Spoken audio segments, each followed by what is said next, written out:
Hello tarot lovers, എല്ലാവർക്കും rose tarot മലയാളത്തിലേക്ക് എല്ലാവർക്കും സ്വാഗതം. അപ്പോൾ നിങ്ങളുടെ വ്യക്തിയെ മനസ്സിലോർത്തുകൊണ്ട് ഈ റീഡിങ് കാണുക. അതേപോലെ തന്നെ ഈ വ്യക്തിയുടെ കറണ്ട് എനർജി എന്താണ്, ഇനി അടുത്ത സ്റ്റെപ്പ് ഇവരെന്താണ് ഇവരുടെ ജീവിതത്തിലേക്ക് എടുക്കുന്നത് എന്നൊക്കെ നമുക്ക് ഈ റീഡിങ്ങിൽ നോക്കാം. അപ്പോൾ നമുക്ക് റീഡിങ്ങിലേക്ക് കടക്കാം. അപ്പോൾ നിങ്ങളുടെ വ്യക്തിയുടെ കറണ്ട് സിറ്റുവേഷൻ എന്ന് പറയുന്നത്, ഈ വ്യക്തി ഭയങ്കര കൺഫ്യൂസ്ഡ് സ്റ്റേറ്റിലാണ് ഇപ്പോൾ ഉള്ളത്. ഇവരുടെ ചുറ്റിനും കുറേ കാര്യങ്ങൾ നടക്കുന്നുണ്ട്. വളരെ ഇമ്പോർട്ടൻ്റ് ആയിട്ട് ഇവർക്ക് ഇടപെടേണ്ട കുറേ കാര്യങ്ങൾ നടക്കുന്നുണ്ട്. അതേപോലെ തന്നെ ഇവർ ആ കാര്യങ്ങളിലൊന്നും ഇവർ അങ്ങനെ വലിയ ഇമ്പോർട്ടൻസ് കൊടുക്കാതെയും ആണ് ഇവിടെ നിൽക്കുന്നത്. ഓക്കെ, അതായത് നമുക്കിപ്പോൾ ഒരു ഫെർട്ടിലിറ്റി കാർഡ് കിട്ടിയിട്ടുണ്ട്. ചിലപ്പോൾ നിങ്ങളുടെ ഇടയിലേക്ക് പുതിയൊരാൾ വരുന്നുണ്ടാവാം. അപ്പോൾ അതിലൊന്നും ഈ പേഴ്സൺ ഇപ്പോൾ ഇമ്പോർട്ടൻസ് കൊടുക്കുന്നില്ല. കാരണം ഇവരുടെ മനസ്സ് എന്ന് പറയുന്നത് ഇവരുടെ പഴയ ഒരു പ്രണയത്തിലേക്കാണ് പോകുന്നത്. ഇവരുടെ പാസ്റ്റിലുള്ള ആളെയാണ് ഇവർക്ക് ഇപ്പോഴും ഇഷ്ടമായിട്ടുള്ളത്. ഓക്കെ, നിങ്ങളോട് അത് തുറന്നു കാണിക്കാതെ നിങ്ങളെ ഒരു സൈഡായിട്ട്, അതായത് ഒരു ഓപ്ഷൻ എന്ന രീതിയിലാണ് ഇവർ നിങ്ങളെ ഇത്രയും കാലവും കൊണ്ടുപോയിക്കൊണ്ടിരുന്നത്. നിങ്ങളുടെ ഫീലിങ്സിനൊരു വില തരികയോ അങ്ങനത്തെ ഉള്ള കാര്യങ്ങളൊന്നും ഈ വ്യക്തി ആദ്യമൊന്നും കെയർ ചെയ്തിരുന്നില്ല. പക്ഷേ പിന്നീട് ഇവർക്ക് ഇവർക്ക് ഉള്ളിൽ പേടിയുണ്ട്. കാരണം ഇതൊക്കെ എന്തായി തീരും എന്നുള്ളത്. പക്ഷേ ഇവർ ആ ഒരു കാര്യം അങ്ങനെ തുടർന്നുകൊണ്ടിരുന്നു. ഇവർക്ക് മുന്നേ ഉണ്ടായിരുന്ന ആളായിട്ട് ഇപ്പോഴും അടുപ്പം ഉള്ളതായിട്ട് ഇവിടെ കാണിക്കുന്നുണ്ട്. പക്ഷേ അത് ഏറ്റവും കൂടുതൽ എന്താ പറയുക, ഈ പേഴ്സണെ വേദനിപ്പിക്കുന്നുമുണ്ട്. ഇവർക്കിപ്പോൾ കിട്ടാതെ പോയ ഒരാളെക്കുറിച്ചാണ് ഇവരെപ്പോഴും ഓർത്തിരുന്ന് വിഷമിക്കുന്നത്. അല്ലാണ്ട് നിങ്ങളെക്കുറിച്ച് ഓർക്കാനോ ഒന്നും ഈ പേഴ്സൺ ഇപ്പോൾ താല്പര്യപ്പെടുന്നില്ല എന്നതാണ് ഇവിടെ കാണിക്കുന്നത്. പാസ്റ്റ് ലവറിനെ തന്നെയാണ് ഇവർ ഓർക്കുന്നതും അവരെ തന്നെയാണ് ഇവരിപ്പോഴും മനസ്സിൽ കൊണ്ട് നടക്കാൻ ശ്രമിക്കുന്നതും എന്നതാണ് ഇവിടെ കാണിക്കുന്നത്. നിങ്ങളോടുള്ള ശരിക്കുള്ള ഒരു ലവ് എന്നുള്ളതൊന്നും ഇവിടെ കാണിക്കുന്നില്ല. നിങ്ങളൊരു സൈഡായിട്ട് കൊണ്ടുപോകുക, അങ്ങനത്തെ ഉള്ളൊരു രീതിയിലാണ് ഇവരിപ്പോഴും ചിന്തിച്ചു കൊണ്ടിരിക്കുന്നത്. ഇവർക്ക് എത്ര ശ്രമിച്ചിട്ടും ആ ഒരു പാസ്റ്റിൽ നിന്ന് മൂവ് ഓൺ ആവാനായിട്ട് ഇവർക്ക് സാധിക്കുന്നില്ല. വളരെയധികം സഫർ ഇവർ ചെയ്യുന്നുണ്ട്. മൂവ് ഓൺ ആവാൻ വേണ്ടിയിട്ട് ഇവർ കുറേ കാര്യങ്ങൾ ചെയ്തു നോക്കി. അതായത് ഫിസിക്കലി ഒക്കെ ഇങ്ങനെ നമ്മൾ ജിമ്മിലൊക്കെ പോകില്ലേ, അങ്ങനെയൊക്കെ ഇവർ കുറേ ചെയ്തു നോക്കി. അങ്ങനെ പല രീതിയിലും ഇവർ റിക്കവർ ആവാനായിട്ട് ഇവർ ശ്രമിച്ചു. പക്ഷേ ഇവർക്ക് എന്തുകൊണ്ടോ അതിനങ്ങോട്ട് സാധിക്കുന്നില്ല. അപ്പോഴാണ് പുതിയ ഒരാളെ കണ്ടുമുട്ടിക്കഴിഞ്ഞിട്ടുണ്ടെങ്കിൽ, അതായത് ഒരാളെ ജീവിതത്തിലേക്ക് കടത്തിക്കഴിഞ്ഞിട്ടുണ്ടെങ്കിൽ ഇതിൽ നിന്നൊക്കെ പതിയെ മൂവ് ഓൺ ആയിക്കോളും. ഓക്കെ, അതായത് ഇപ്പോൾ നിങ്ങളുടെ സ്നേഹം തിരിച്ചറിഞ്ഞ് ഇവർക്ക് അങ്ങനെ ആവാൻ പറ്റുമെന്ന രീതിയിലാണ് ഇവർ ഈ റിലേഷൻഷിപ്പ് ആദ്യം സ്റ്റാർട്ട് ചെയ്തത്. പക്ഷേ ഇവർക്ക് മൂവ് ഓൺ ആവാൻ സാധിക്കില്ല എന്നുള്ളതാണ് ഇവർക്ക് പിന്നീടത് മനസ്സിലാകുന്നത്. ഓക്കെ, ഇവരുടെ അവസ്ഥ ആരും മനസ്സിലാക്കുന്നില്ല, ഇവരെ ആരും മനസ്സിലാക്കുന്നില്ല എന്നതാണ് ഇവരുടെ ഇപ്പോഴത്തെ ഒരു ചിന്തയും. ഇവരുടെ സത്യാവസ്ഥ എന്ന് പറയുന്നത് വളരെയധികം സഫർ ചെയ്യുന്നുണ്ട്.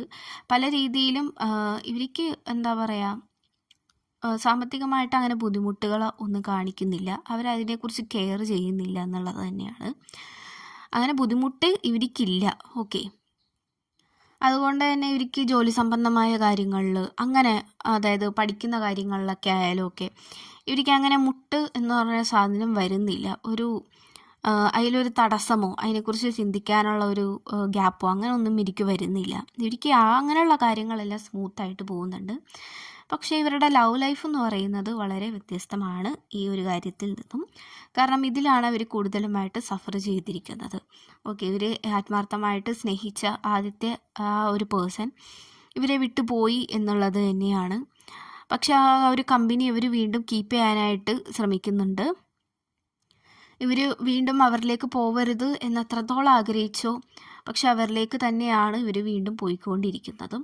ഇവരുടെ മൈൻഡ് എപ്പോഴും നിങ്ങളുടെ ഒപ്പം ഇരിക്കുന്നുണ്ടെങ്കിൽ പോലും, നിങ്ങളുടെ ഒപ്പം ഇരിക്കുകയാണെങ്കിൽ പോലും ഇവരുടെ മൈൻഡ് പല രീതിയിലും വ്യത്യസ്തമായിട്ട് ഇങ്ങനെ പോയിക്കൊണ്ടിരിക്കുകയാണ്. പലയിടങ്ങളിലോട്ടാണ് ഇവരുടെ മൈൻഡ് പോയിക്കൊണ്ടിരിക്കുന്നത്.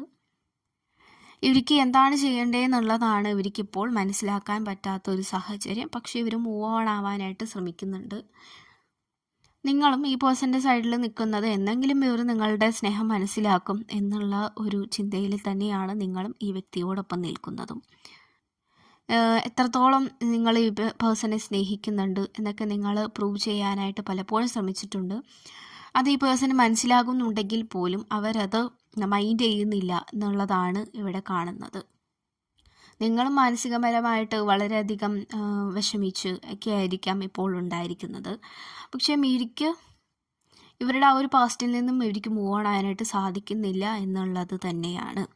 ഓക്കെ, പക്ഷേ നിങ്ങളോടുള്ള ആ ഒരു അറ്റാച്ച്മെൻറ്റ്, സ്നേഹവും എന്നുള്ള രീതിയിൽ നോക്കുകയാണെങ്കിൽ ഒരു ലവ് എന്ന രീതിയിലല്ല, മറിച്ച് ഒരു ബെസ്റ്റ് ഫ്രണ്ട് ആയിട്ടുള്ള രീതിയിലാണ് ഈ പേഴ്സൺ ഇപ്പോൾ കാണുന്നത്. ഇവർ നിങ്ങളോട് ഇതൊക്കെ തുറന്ന് പറയാനായിട്ട് ആഗ്രഹിക്കുന്നുണ്ട്. അപ്പോൾ നിങ്ങൾക്ക് അത് ഹേർട്ടാവുമോ ഇല്ലയോ എന്നുള്ളതാണ് ഇവരിപ്പോൾ ചിന്തിക്കുന്നത്. ഇവർ പറയാനായിട്ട് ആഗ്രഹിക്കുന്നുമുണ്ട് നിങ്ങളോട് എല്ലാ കാര്യങ്ങളും. ഒരു ബെസ്റ്റ് ഫ്രണ്ട് എന്ന നിലയിൽ നിങ്ങൾ ഇവരെ ചതിക്കില്ല, നിങ്ങൾക്കങ്ങനെ ഒരു മൈൻഡ് ഇല്ല, നിങ്ങൾ വളരെ ഇന്നസെൻ്റ് ആയിട്ടുള്ള ഒരു വ്യക്തിയാണെന്നുള്ളത് ഇവർക്കറിയാം. നിങ്ങളുടെ ഫീലിങ്സ് വെച്ച് കളിക്കാനും ഈ പേഴ്സൺ ഇപ്പോൾ ആഗ്രഹിക്കുന്നില്ല എന്നുള്ളത് തന്നെയാണ്. അപ്പോൾ മാരീഡായിട്ട് ഉള്ള ആൾക്കാരൊക്കെ ആണെങ്കിൽ ഇവിടെ കൂടുതലുമായിട്ട് ഒരു പ്രഗ്നൻസി ഒക്കെ നിങ്ങളുടെ ഇടയിലൊക്കെ കാണുന്നുണ്ട്. അപ്പോൾ നിങ്ങൾ കൂടുതലുമായിട്ട് പരസ്പരം മനസ്സിലാക്കാൻ പറ്റുന്ന ഒരു ടൈമും കൂടിയാണിത് വരുന്നത്. ഓക്കെ, നിങ്ങളുടെ സ്നേഹം മനസ്സിലാക്കി വരുവാനായിട്ട് നിങ്ങൾ കൂടുതലുമായിട്ട് ദൈവത്തോട് പ്രാർത്ഥിക്കേണ്ടതുണ്ട്, യൂണിവേഴ്സിനോട് പ്രാർത്ഥിക്കേണ്ടതുണ്ട്. അഫർമേഷൻസ് ഒക്കെ ഉണ്ടെങ്കിൽ അതൊക്കെ എടുക്കാനായിട്ട് ഈ ടൈമിലൊക്കെ ശ്രദ്ധിക്കുക.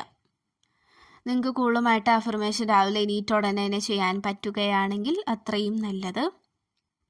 അതായത് ഈ പേഴ്സൺ എനിക്ക് കിട്ടിയതിനായി നന്ദി, ഞാൻ ഏറ്റവും കൂടുതൽ ആഗ്രഹിച്ച ഒരു വ്യക്തിയാണ്, ഈ പേഴ്സൺ എന്നിലേക്ക് തന്നെ തിരിച്ചു കൊണ്ടുവന്ന് തന്നതിനായി നന്ദി എന്നൊക്കെ നിങ്ങൾ യൂണിവേഴ്സിനോട് പറഞ്ഞ് ആഗ്രഹത്തോടു കൂടി, വളരെ ആത്മാർത്ഥമായിട്ട് ആഗ്രഹത്തോടു കൂടി നിങ്ങൾ പ്രാർത്ഥിക്കുക.